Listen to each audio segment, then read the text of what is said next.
നമസ്കാരം. Shri K M Shajahan, CPM കേരളത്തിൽ അടിപതറി നിൽക്കുകയാണ്. തെരഞ്ഞെടുപ്പിലൂടെ ജനവിരുദ്ധ നടപടികൾക്ക് തക്കതായ ശിക്ഷ CPMന് കിട്ടുകയും ചെയ്തു. ഇപ്പോൾ തിരുത്തൽ രേഖയുണ്ടാക്കുന്നു, വിശകലനം നടക്കുന്നു, മേഖലാ യോഗങ്ങൾ നടക്കുന്നു. പക്ഷേ ഈ ജനകീയമായ നിരവധി പ്രശ്നങ്ങളാണ് ഇവർക്ക് തിരിച്ചടി ഉണ്ടാക്കിയത് എന്നുള്ളത് ഇവിടുത്തെ കേരളത്തിലെ പ്രധാന പ്രതിപക്ഷം കാണാതെ പോകുന്നു എന്നുള്ളതാണ്. നിരവധി പ്രശ്നങ്ങളാണ് നേരിടുന്നത്. ഒന്ന്, ക്ഷേമ പെൻഷൻ 6 മാസമായി മുടങ്ങിക്കിടക്കുന്നു. അതുപോലെ തന്നെ സാധാരണ ജനങ്ങൾ ആശ്രയിക്കുന്ന സപ്ലൈകോ 13 സാധനങ്ങളാണ് സബ്സിഡിയിൽ കൊടുക്കുന്നത്. ഇടയ്ക്ക് ഈ സബ്സിഡി സാധനങ്ങളുടെ വില വർദ്ധിപ്പിച്ചു. ഇടതുപക്ഷ അധികാരത്തിൽ വന്നപ്പോൾ പറഞ്ഞത് വിലവർധന ഉണ്ടാകില്ല എന്ന് പറഞ്ഞു. പക്ഷേ കുറെ കാലം കഴിഞ്ഞ് വിലവർധന ഉണ്ടായപ്പോൾ അവർ പറഞ്ഞത് സബ്സിഡി സാധനങ്ങൾക്ക് വിലവർധന ഉണ്ടാകില്ല എന്നാണ് പറഞ്ഞത്. പക്ഷേ സമീപകാലത്ത് അതിലും വിലവർധന ഉണ്ടായി. സപ്ലൈകോ എന്ന് പറയുന്നത് ഏതാണ്ട് ശൂന്യമായി കിടക്കുകയാണ്. നമ്മുടെ പഴയ ഭക്ഷ്യവകുപ്പ് മന്ത്രി ചന്ദ്രശേഖരൻ നായർ ആണെന്നല്ലോ ഇത് ജനങ്ങളിലേക്ക് കൂടുതലായിട്ട് എത്തിച്ചത്. അങ്ങനെയുള്ള ഇടങ്ങളിൽ പോലും ഈ ഭരണം വല്ലാതെ പരാജയപ്പെട്ടിരിക്കുന്നു. പക്ഷെ ഇത് വേണ്ട തരത്തിൽ ജനകീയമാക്കിക്കൊണ്ട് വളരെ ശക്തിയോടുകൂടി സർക്കാരിനെ അടിക്കാനുള്ള അവസരം കിട്ടിയിട്ട് പോലും കേരളത്തിലെ പ്രധാന പ്രതിപക്ഷം, കോൺഗ്രസ് നേതൃത്വം നൽകുന്ന പ്രതിപക്ഷം നിഷ്ക്രിയരായി നിൽക്കുന്നതല്ലേ നമ്മൾ കാണുന്നത്? ഇതിൽ നമ്മൾ ഈ തെരഞ്ഞെടുപ്പ് വിധിയിൽ കാണേണ്ട ചില കാര്യങ്ങളുണ്ട്. അത് യഥാർത്ഥത്തിൽ CPMൻ്റെ കേന്ദ്ര നേതൃത്വം തന്നെ പറയുന്നുണ്ട്. ഈ തെരഞ്ഞെടുപ്പ് പരാജയത്തെ വെറും ഒരു തെരഞ്ഞെടുപ്പ് പരാജയം മാത്രമായി കണ്ടാൽ പോരാ, അതിനപ്പുറത്ത് ഒരുപാട് അർത്ഥതലങ്ങൾ ഉള്ളതാണ് ഈ തെരഞ്ഞെടുപ്പ് പരാജയം എന്ന് CPMൻ്റെ പോളിറ്റ് ബ്യൂറോ തന്നെ വിലയിരുത്തിയായിട്ടാണ് നമുക്ക് മനസ്സിലാക്കാൻ കഴിയുന്നത്. നമുക്കറിയാം 2019 ഇതിന് സമാനമായിട്ടുള്ള വിധിയാണെന്നുണ്ടായത്. പക്ഷെ അന്ന് ആ വിധി ഉണ്ടാകുമ്പോൾ ആ വിധിയുടെ പ്രധാനപ്പെട്ട കാരണം സംസ്ഥാന സർക്കാരിൻ്റെയും അല്ലെങ്കിൽ മുഖ്യമന്ത്രിയുടെയും വഴിപിഴച്ച പോക്കുകൊണ്ടാണ് എന്ന് മുഖ്യമന്ത്രിയുടെ എതിരാളികൾ പോലും പറഞ്ഞിരുന്നില്ല എന്നുള്ളതാണ്. കാരണം 2019 നമുക്കറിയാം ശബരിമല വിഷയം, അതുപോലെ തന്നെ രാഹുൽ ഗാന്ധി പ്രധാനമന്ത്രിയാവുന്നുണ്ടായിരുന്ന ഒരു ധാരണ, ഇതിൻ്റെയൊക്കെ അടിസ്ഥാനത്തിലാണ് 2019 അന്ന് ആ വിധി ഉണ്ടായത്. എന്നാൽ ഇന്ന് ഈ വിധിയുടെ ഏതാണ്ട് ഒരു 85% കാരണവും ഈ ഭരണത്തിൻ്റെ പരാജയവും പിണറായി വിജയൻ്റെ പരാജയവുമാണ് എന്നുള്ളത് CPM തന്നെ വിലയിരുത്തി കഴിഞ്ഞിരിക്കുന്നു എന്നുള്ളതാണ്. മനസ്സിലായില്ലേ? അതായത് വേറെ ആരുമല്ല, CPM തന്നെ വിലയിരുത്തി. പിന്നെ ഈ തെരഞ്ഞെടുപ്പ് വിജയത്തിൻ്റെ ചില ഭാഗങ്ങളെക്കുറിച്ചിട്ട് നമ്മൾ വേറെ പറഞ്ഞിരുന്നു. എന്താണ് ഈ തെരഞ്ഞെടുപ്പിലുണ്ടായിട്ടുള്ള CPMനുണ്ടായിട്ടുള്ള തിരിച്ചടി, അതുപോലെ തന്നെ ഭൂരിപക്ഷത്തിലുണ്ടായിട്ടുള്ള വലിയ വർധന നമ്മൾ പലപ്പോഴും ചർച്ച ചെയ്തതാണ്. അപ്പോൾ അതിൻ്റെയൊക്കെ പ്രധാനപ്പെട്ട കാരണമെന്ന് പറയുന്നത് ഈ സംസ്ഥാന സർക്കാരിൻ്റെയും പിണറായി വിജയൻ്റെയും പാർട്ടിയുടെയും ജനവിരുദ്ധ നയങ്ങൾക്കെതിരായി പാർട്ടി അണികൾ ഉൾപ്പെടെയുള്ള വലിയൊരു ജനവിഭാഗം CPMൻ്റെ മസ്തകത്തിനിട്ടും പിണറായിയുടെ മസ്തകത്തിനിട്ടും കൊടുത്തൊരു അടിയാണിത് എന്നുള്ളത് CPM തന്നെ അംഗീകരിച്ച് CPM തന്നെ അത് പുറത്തു പറഞ്ഞ് CPM തന്നെ തെറ്റിദ്ധരുത്തൽ എന്നുള്ള നിലയിൽ മുന്നോട്ട് പോവുകയാണ്.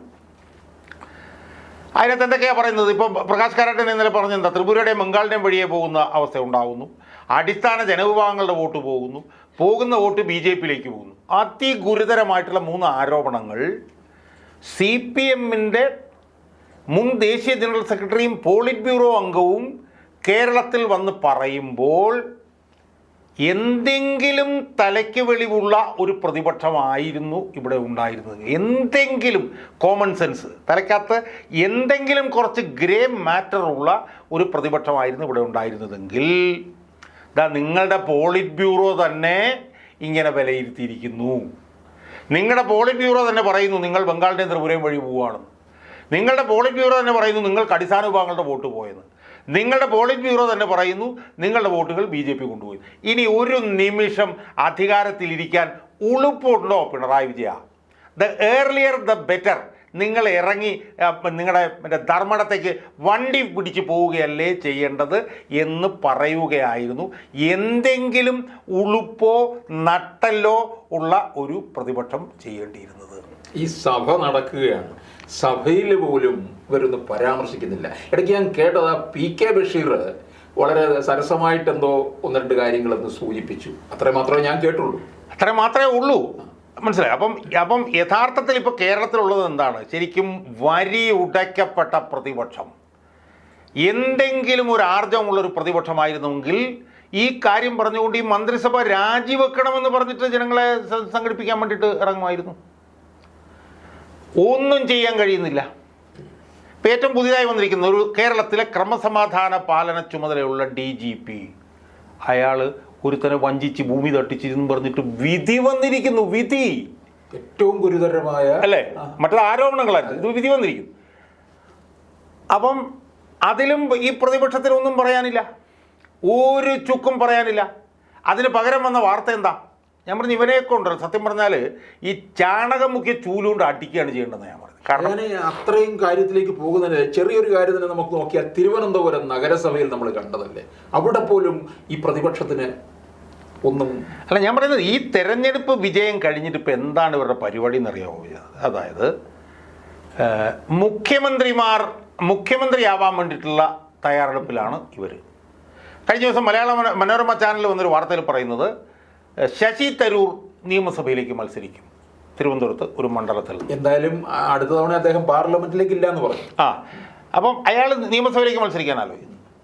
സുധാകരൻ എന്ന് പറഞ്ഞ ആൾ കണ്ണൂർ ഒരു സ്ഥലത്ത് നിന്ന് മത്സരിക്കാൻ, നിയമസഭയിൽ നിന്ന് മത്സരിക്കാൻ ആലോചിക്കുന്നു. എന്താണ് ഇയാളുടെ പേര്? അടൂർ പ്രകാശ് കോന്നിയിൽ മത്സരിക്കും. മനസ്സിലായോ? അപ്പോൾ ഇവനൊക്കെ അപ്പോൾ ഇവനൊക്കെ അതുകൂടാതെ പിന്നെ VD സതീശനും ചെന്നിത്തലയൊക്കെ ഉണ്ടല്ലോ, മുരളീധരൻ. അപ്പോൾ ഒരു 5-6 മുഖ്യമന്ത്രിമാർ എന്നുള്ള നിലയിലേക്കാണ്. മനസ്സിലായോ? അപ്പോൾ ഇതാണ് ഇവരുടെ പരിപാടി. ഇവരെ കൊണ്ട് ഇതിനൊന്നും കൊള്ളില്ല. യഥാർത്ഥത്തിൽ തിരിഞ്ഞു നോക്കിയാൽ എന്താ കാണാൻ കഴിയുന്നത്? ഇപ്പോൾ തെരഞ്ഞെടുപ്പിൽ പിണറായി വിജയന് നന്ദി പറഞ്ഞ് കുറേ സീറ്റുകളിൽ ജയിച്ചു.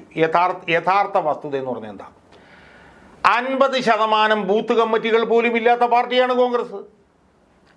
കോൺഗ്രസിൽ 2-3 വർഷങ്ങൾക്ക് മുമ്പ് പുതിയൊരു KPC പ്രസിഡന്റും പുതിയൊരു പ്രതിപക്ഷ നേതാവും വന്നപ്പോൾ എന്തുമാത്രം ആവേശമായിരുന്നു. ഇപ്പോഴും തമ്മിലടി മാത്രം മുഖമുദ്രയാക്കിയിട്ടുള്ളവരല്ലേ ഇവർ. ഇപ്പോഴും എല്ലാ ജില്ലകളിലും പുനഃസംഘടന അവസാനിപ്പിക്കാൻ അവർക്ക് കഴിഞ്ഞിട്ടില്ല. 50% കൂടുതൽ ബൂത്തിലും ആളില്ല. പ്രതിപക്ഷ നേതാവ് KPC പ്രസിഡന്റിനെ കണ്ടാൽ തെറി വിളിക്കുന്ന അവസ്ഥയാണെന്ന് കേരളത്തിലുള്ളത്. മനസ്സിലായി? അപ്പോൾ അതുകൊണ്ട് തന്നെ ഏറ്റവും ഗതികെട്ട, ഇപ്പം ഞാൻ ചോദിക്കട്ടെ, കഴിഞ്ഞ 2.5 വർഷത്തിനിടയിൽ എന്തെങ്കിലും ഒരു ജനകീയ സമരം ഏതെങ്കിലും ഒരു വിഷയത്തിൽ ഇവർക്ക് മുന്നോട്ട് കൊണ്ടുവരാൻ വേണ്ടിയിട്ട് കഴിഞ്ഞു? 1. 2, എവിടെയെങ്കിലും കോടതികളിൽ എന്തെങ്കിലും ഒരു സമരം നടത്താൻ ഇവരെ കൊണ്ട് കഴിഞ്ഞിട്ടുണ്ടോ? ഇപ്പോൾ VS അച്യുതാനന്ദനൊക്കെ കൂടെ നിന്നുകൊണ്ടാണ് ഞാൻ ഈ പറയുന്നത്. ഒരു ചുക്കും ഇവരെ കൊണ്ട് കഴിഞ്ഞിട്ടില്ല. പക്ഷേ ഈ UDF മുന്നണിയിലെ ഘടകകക്ഷികൾക്ക് പോലും ഇതിന് പ്രാപ്തി ഇല്ലാതായി പോകുന്നല്ലോ. അല്ല, ഘടകകക്ഷികൾക്ക് പ്രാപ്തിയില്ല എന്നുള്ളതല്ല. അതിനകത്തെ ഘടകകക്ഷിയിലെ ഏറ്റവും പ്രധാനപ്പെട്ട ഒരു നേതാവ് പിണറായി വിജയനെ എങ്ങനെ നിലനിർത്തണം എന്നുള്ള ചിന്തയാണ് അയാൾക്കുള്ളത്. അയാളുടെ പേരാണ് PK കുഞ്ഞാലിക്കുട്ടി. അത് പണ്ടേ അറിയാം. PK കുഞ്ഞാലിക്കുട്ടി മുസ്ലിം ലീഗിൽ നിന്നുകൊണ്ട് പ്രവർത്തിക്കുന്നത് പിണറായി വിജയന് വേണ്ടിയിട്ടാണ്. കഴിഞ്ഞ 2.5 വർഷമായിട്ട് മുസ്ലിം ലീഗ് ഒന്നും ചെയ്തിട്ടില്ല. കാരണം വെച്ചാൽ കുഞ്ഞാലിക്കുട്ടി അവിടെ നിന്നുകൊണ്ട് പിണറായി വിജയന് വേണ്ടിയിട്ടുള്ള പണിയാണ് ചെയ്തുകൊണ്ടിരിക്കുന്നത്. പിന്നുള്ളത് ചില്ലറ ഘടകകക്ഷിയാണ്. അവർക്കൊന്നും ഒരു സേവില്ല. ലീഗിൽ നിന്നാകെയുള്ളത് KM ഷാജിയെ പോലുള്ള അവരെ ഒന്നും വളരാൻ അനുവദിക്കില്ല. മനസ്സിലായി? അപ്പോൾ അതുകൊണ്ട് കേരളത്തിലെ പ്രതിപക്ഷത്തിനെ സംബന്ധിച്ചിടത്തോളം അത് ഏതാണ്ട് നോൺ എക്സിസ്റ്റൻ്റ് ആണ് ആ പ്രതിപക്ഷം. 2019 ഇതുപോലെ തന്നെ മന്ത്രി സ്ഥാനവും മുഖ്യമന്ത്രി സ്ഥാനവും ഒക്കെ തീരുമാനിച്ചായിരുന്നു. 2021 എന്താ സംഭവിച്ചെന്നുള്ളത് നമ്മൾ കണ്ടു. ഇതാണ് UDFൻ്റെ അവസ്ഥ. ഏതാണ്ട് ഇതിന് സമാനമായിട്ടുള്ള അവസ്ഥയാണ് BJPക്ക് ഉള്ളത്. BJPയും ഏതാണ്ട് കേരളത്തിൽ ഏതാണ്ട് ഒരു 25-30 സീറ്റുകൾ ജയിച്ച മട്ടിലാണ് അവരുടെ ഒരു നിപ്പും ഭാവമൊക്കെ കണ്ടു കഴിഞ്ഞാൽ. അതാണ് അധികാരത്തിൽ വരുമെന്നാണ് എന്ന് പറഞ്ഞാൽ ഒരു 10-15 സീറ്റിലെങ്കിലും അവർ വരും. കാരണം ഇത്രയും വോട്ട് ഇങ്ങോട്ട് കിട്ടിക്കഴിഞ്ഞു. അവർക്കും എന്തെങ്കിലും ഉളുപ്പുണ്ടെങ്കിൽ അവർ ചിന്തിക്കേണ്ട. അവർ എന്ത് പ്രവർത്തനം നടത്തിയിട്ടാണ് അവർക്ക് വോട്ട് കിട്ടിയിട്ടുള്ളത്? സുരേന്ദ്രൻ ഇങ്ങനെ കൂടുതൽ അഭിമാനിച്ച് കിടക്കുക അതിന്റെ പ്രവർത്തനം കൊണ്ടാണ്. മനസ്സിലായോ? കഴിഞ്ഞ 2.5 വർഷക്കാലമായിട്ട് പിണറായിക്കെതിരെ എന്ത് സമരം നടത്തിയിട്ടുള്ളത്? കഴിഞ്ഞ 2.5 വർഷത്തിനിടെ പിണറായി വിജയനെതിരെ എന്ത് പോരാട്ടമാണ് അവർ നടത്തിയിട്ടുള്ളത്? CPM-നെതിരായിട്ടുള്ള വികാരം കൊണ്ട് കുറേ വോട്ടുകൾ വന്ന് അങ്ങോട്ട് കയറി ആ വോട്ടുകൾ എത്ര നാൾ അവിടെ നിൽക്കും എന്നുള്ളത് കാണാൻ നമുക്ക് കഴിയും. അപ്പോൾ കേരളത്തിൻ്റെ ഇന്നത്തെ അവസ്ഥയെന്ന് പറയുന്നത് കേരളത്തിൻ്റെ എല്ലാ രാഷ്ട്രീയ പാർട്ടികളും മത്സരിച്ച് ജീർണിച്ച് നാമാവശേഷമായി നിൽക്കുന്ന ഒരവസ്ഥയാണ് കാണുന്നത്. പ്രതിപക്ഷത്തെ സംബന്ധിച്ചിടത്തോളം ഇത്രയും കൈപ്പണം കെട്ട ഒരു പ്രതിപക്ഷം കേരളത്തിൽ സംസ്ഥാന രൂപീകരണത്തിന് ശേഷം ഇതിനുള്ളിൽ ഉണ്ടായിട്ടുണ്ടോ എന്നുള്ളത് സംശയമാണ്. പ്രതിപക്ഷം എന്ന് പറയുന്നത് ഈ ഭരണപക്ഷത്തിൻ്റെ ഒരു വാല് പോലെ പ്രവർത്തിക്കുന്ന ഒരു സാഹചര്യമാണുള്ളത്.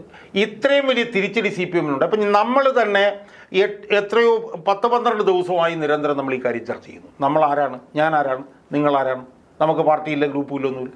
നമ്മൾ ഈ ചർച്ച ചെയ്യുന്നതിൻ്റെ ഒരു 100-1 കാര്യങ്ങളെങ്കിലും ഇവിടുത്തെ പ്രഖ്യാപിത പ്രതിപക്ഷ പാർട്ടിയോ ആ പ്രതിപക്ഷ പാർട്ടിയിലുള്ള ഏതെങ്കിലും ഒരു ഘടകകക്ഷിയോ ചർച്ച ചെയ്തിട്ടുണ്ടോ എന്നുള്ളതാണ് ചോദ്യം. എനിക്കിവിടെ പറയാനുള്ള ഒരു പ്രധാനപ്പെട്ട ഒരു കാര്യമുണ്ട്. അതെന്താണെന്ന് ചോദിച്ചാൽ, ഈ UDF-നോടൊപ്പം നിൽക്കുന്ന ഒരു വിപ്ലവ പാർട്ടിയുണ്ട്. അതിൻ്റെ പേരാണ് റവല്യൂഷണറി മാർക്സിസ്റ്റ് പാർട്ടി, RMP എന്നാണ് അതിൻ്റെ പേര്. അതിനൊരു തീപ്പൊരി MLA-യും ഉണ്ട്, KK രമ. വലിയ തീപ്പൊരിയാണ്. അവരെന്ത് പറഞ്ഞു കഴിഞ്ഞാലും അത് ഉടനെ തന്നെ സോഷ്യൽ മീഡിയയിൽ വലിയ വാർത്തയാവുകയും പിന്നെ 10,000-കണക്കിന് വ്യൂസിലേക്ക് വെക്കും. എനിക്ക് KK രമയോട് ചോദിക്കാനുള്ള ചോദ്യം, നിങ്ങളേത് മാളത്തിലാണ് വിളിച്ചിരിക്കുന്നതെന്നാണ് എനിക്ക് ചോദിക്കാൻ. ഇപ്പോൾ കോൺഗ്രസ് ചിലപ്പോൾ VD സതീശനും കെ സുധാകരനും ഒക്കെ എനിക്ക് മനസ്സിലാക്കാം. പക്ഷേ KK രമ എന്ന് പറയുന്ന അവരൊരു പിന്നെ വിപ്ലവ കമ്മ്യൂണിസ്റ്റ് പാർട്ടിയുടെ MLA അല്ലേ യഥാർത്ഥത്തിൽ? ഈ ഏതെങ്കിലും വിഷയം അവരെടുക്കുന്നുണ്ടോ? ഈ CPM-ൻ്റെ ജീർണത സംബന്ധിച്ചിട്ടുള്ള ഈ വിഷയത്തിൽ എവിടെയെങ്കിലും ഒരു പ്രസ്താവന വിജയനാഥ് അവരെക്കുറിച്ച് കാണുന്നുണ്ടോ? ഏതെങ്കിലും പൊതുപ്രശ്നത്തിൽ അവരിടപെട്ടതായിട്ട് നമ്മൾ കണ്ടിട്ടുണ്ടോ? അവരുടെ പത്രപ്രസ്താവനകൾ ദിവസവും കാണുന്നുണ്ടോ? അവരുടെ പത്രസമ്മേളനങ്ങൾ കാണുന്നുണ്ടോ? ഇതൊന്നും കാണുന്നില്ല. അപ്പോൾ VD സതീശൻ്റെ കാര്യവും സുധാകരൻ്റെ കാര്യമൊക്കെ എനിക്ക് ഈ KK രമ എന്ന് പറഞ്ഞ ഈ വനിതയ്ക്ക് എന്ത് തടസ്സമാണുള്ളത്? യഥാർത്ഥത്തിൽ ഇന്ന് കേരളത്തിലെ ഏറ്റവും പ്രധാനപ്പെട്ട ഒരു നേതാവായി ഉയർന്നു നിൽക്കേണ്ടത് അവരല്ലേ? കൂടുതൽ സ്വാതന്ത്ര്യമുള്ള ഒരു പ്രതിപക്ഷമാണ് RMP-യിലെ KK രമ. 2, CPM ഇത്രയും കൂടുതൽ ജീർണിക്കുമ്പോൾ RMP-യുടെ നേതാവായിട്ട് രമയല്ലേ എന്ന് പറയേണ്ടത്? ഞങ്ങൾ പറഞ്ഞതല്ലേ ഇവിടെ നടക്കുന്നത്? ഞങ്ങളിത് 1.5 പതിറ്റാണ്ടായി പറഞ്ഞുകൊണ്ടിരിക്കുകയല്ലേ? ഈ പാർട്ടി ജീർണിച്ച് തകർന്ന് നശിക്കുകയല്ലേ? TP ചന്ദ്രശേഖരൻ പറഞ്ഞതുപോലെ തന്നെ സംഭവിക്കും. TP ചന്ദ്രശേഖരൻ പറഞ്ഞതല്ലേ ഇവിടെ സംഭവിച്ചുകൊണ്ടിരിക്കുക. അതുകൊണ്ട് ഞങ്ങളാണ് യഥാർത്ഥ കമ്മ്യൂണിസ്റ്റ് പാർട്ടി. അതുകൊണ്ട് CPM-ൽ നിന്ന് BJP-യിലേക്ക് വോട്ട് പോകുന്നതിന് പകരം ഞങ്ങളിലേക്കാണ് വരേണ്ടത്. ഞങ്ങളാണ് യഥാർത്ഥ കമ്മ്യൂണിസ്റ്റ് പാർട്ടി എന്ന് ജനങ്ങൾ തന്നെ ഇപ്പോൾ തീരുമാനിച്ചിരിക്കുന്നു എന്ന് പറയേണ്ട KK രമ എന്ന് പറയുന്ന ഈ വനിത ഇത് ഏത് മാളത്തിലാണ് അവർ വിളിച്ചിരിക്കുന്നത്? ഇപ്പം ഞാനാണോ ഇതൊക്കെ പറയേണ്ടത്? ഈ ഓരോ ദിവസവും പറയുന്ന കാര്യങ്ങൾ ഞാനാണോ പറയേണ്ടത്? KK രമയല്ലേ പറയേണ്ടത്? അവരല്ലേ എല്ലാ ദിവസവും പിന്നെ പിന്നെ പിന്നെ ഒരു അവർ യഥാർത്ഥത്തിൽ അവർ ഒരു യൂട്യൂബ് ചാനൽ തുടങ്ങുകയല്ലേ വേണ്ടത്? അവർ ഈ കാര്യങ്ങൾ ദിവസവും പറയുകയല്ലേ വേണ്ടത്? വേറെ ഘടകകക്ഷികളുണ്ട്, അറിയാമല്ല. വിജയനാഥ്, ഞാൻ പറയുന്നത് പിന്നെ കേരള കോൺഗ്രസ് ഉണ്ട്. അല്ല, അതൊക്കെ നമുക്കറിയാമല്ലോ. അതൊക്കെ ഉണ്ട്. ഞാൻ പറഞ്ഞത് നമ്മളെ വലിയ ഈ ഒരു ഇടതുപക്ഷ സ്വഭാവം കാണിക്കുന്ന ദേവരാജനുണ്ട് അല്ലേ? അല്ല വിജയനാഥ്, ഞാൻ പറയുന്നത് അതൊക്കെ നമുക്കറിയാമല്ലോ അതിൻ്റെയൊക്കെ അവസ്ഥ. പക്ഷെ അവരുമൊക്കെ ആയിട്ടൊക്കെ നോക്കുമ്പം താരതമ്യം ചെയ്യുമ്പോൾ ഏറ്റവും സജീവമായി ശക്തമായി മുന്നിൽ നിൽക്കേണ്ട ഇവർ എന്താണ് ഇവർ ചെയ്യുന്നത്? TP ചന്ദ്രശേഖരൻ വധക്കേസുമായി ബന്ധപ്പെട്ട വിഷയം വരുമ്പോൾ മാത്രം ഈ മാക്രി പുറത്തു വരുന്ന പോലെ വന്നിട്ട് ക്രോം എന്ന് പറയും. ഞാൻ ചെയ്യുന്നത് KK രമയിൽ നിന്ന് അതാണോ കേരളത്തിലെ ജനങ്ങൾ പ്രതീക്ഷിക്കുന്നത്? ഇപ്പം TP ചന്ദ്രശേഖരൻ്റെ വിഷയം വരുമ്പോൾ അവർ പറയണം, ഒരു യാതൊരു തർക്കവുമില്ല, 100% പറയണം. പക്ഷേ TP ചന്ദ്രശേഖരൻ്റെ കാര്യം വരുമ്പോൾ മാത്രം പറഞ്ഞാൽ മതിയോ? അവിടെ അതിൽ മാത്രമാണ് KK രമ ഇപ്പം സോഷ്യൽ മീഡിയയിൽ കൂടുതൽ വൈറലായി കണ്ടു. അത് മാത്രം. ഇപ്പം ഞാൻ പറയട്ടെ, ഞാനൊരു കമ്മ്യൂണിസ്റ്റുകാരൻ, എൻ്റെ അടുത്ത സുഹൃത്തുമാണ് അവർ. എന്നെ ഒന്നും അവർ ബന്ധപ്പെടാറില്ല. 2-2.5 വർഷക്കാലമായി അവർ MLA ആയിട്ട് തിരുവനന്തപുരത്ത് വന്നിട്ട് ഒരു തവണ പോലും എന്നെ വിളിച്ചിട്ട് ഒരു കാര്യം ചോദിച്ചിട്ടില്ല. എന്തുകൊണ്ടാണ്? ഞാൻ പറയുന്നത് അവരൊക്കെ ചോദിച്ചാൽ എന്തും ചെയ്യാൻ തയ്യാറായി നിൽക്കുന്ന ആളുകളാണ് ഞാനൊക്കെ.